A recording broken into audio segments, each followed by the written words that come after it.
new game, and I gotta ask these guys if they want to play it. Okay. You've been working on here. We got a new game. I don't know if it'll fly or not. We're gonna call it Dueling Coaches because we got. The way you two guys duel, we're a win-win situation. Seriously. Well, this is not a tough act to Brey, follow.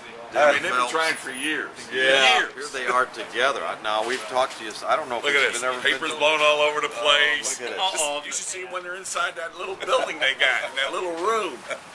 It's a sad situation. Well, we're all together as one team in this situation. That's for sure. No Yes. question. No question. Coach came by yesterday, I know, and Rex and Richard. Oh boy, two But guys. you know what, Mike? These guys didn't know what a C note was. One of them figured it out. And I explained to them, they've been hanging around George Washington too many years of their lives. And I said, it's Ben Franklin who you got to get to know. Very good. Very good. Well, I'd heard of a C note. I just wasn't sure what that was. So. Well, we've had a great day so far. Yeah, and the phones have been hopping. So everything everybody does, you guys let's do, go and back. everybody else helps a You lot. said head coach. She's the commissioner.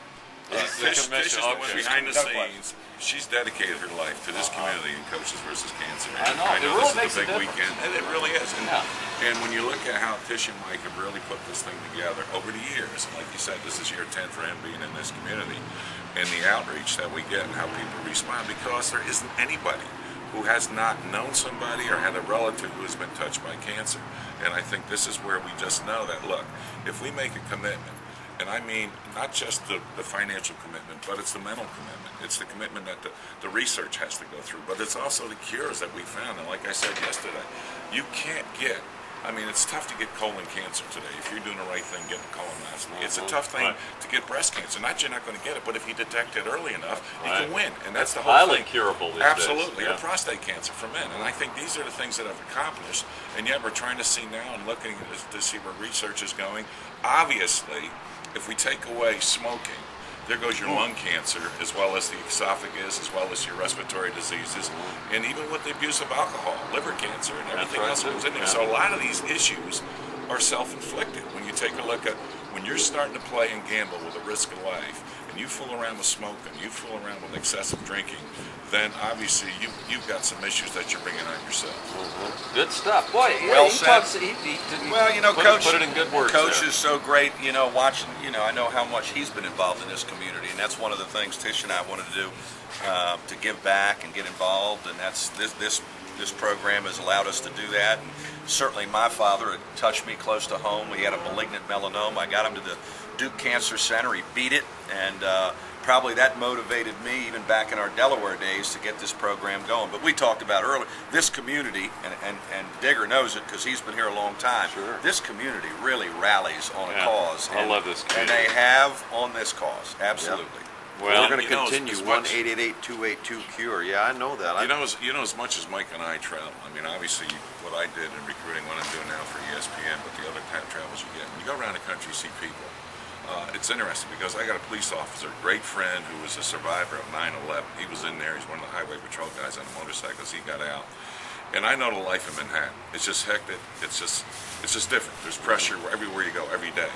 He just took his first trip to Chicago with his family. And I was supposed to see him yesterday. He was going to stop on the way back, stop and say hello. I was going to show him Notre Dame. He said, Digger, he said, I love the Midwest. I love the people in Chicago. I love the lifestyle. I can't believe the city. He says, I'm going home for a week. I'm taking my second vacation. I'm coming back to the Midwest. I'll stop by Notre Dame to see, and I'm going back to Chicago. It's the mindset Wow, out here in that's the a nice Midwest. compliment. It really is, because I think, yeah, we have to live and survive, and obviously we see what's going on in Elkhart County with 18% unemployment, and what's changed as far as the RVs and that whole industry. But the fact is this, we still survive. We find ways to survive, and I think this is what's been so good about this Coaches versus Cancer program, and being a former member of the NABC myself and being a former director, knowing how this took off. And when you see coaches like Jim Boeheim, who's a prostate survivor, Jim Calhoun, another prostate survivor, when you see the coaches step up and play and get guys like Mike Brey, who just know what's got to be done. And I heard you coming over talking about Gonzaga and Syracuse. Mark Few does a great job out in Spokane.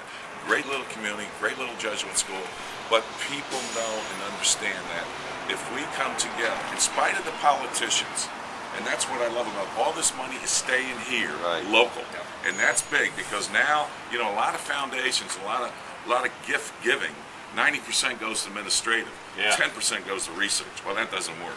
You got to put the money direct and let these people find cures. And with that new cancer research we're going to have at Notre Dame, that's That's in awesome. front of the facility. Yeah. You wait and see what's going to happen here in 5 years once that building kicks in, and see other areas where they're just going to find cures for cancer. Yeah. This is the charity that the NABC has selected as its charity. So each year what's been interesting is to see more coaches get involved in the program. I know Mark Few, Jim Boeheim, myself, our job is to recruit other coaches. Sean Carney, his wife, was so instrumental in this program here. I have a feeling in the Worcester community it'll be going full swing very shortly. Yeah.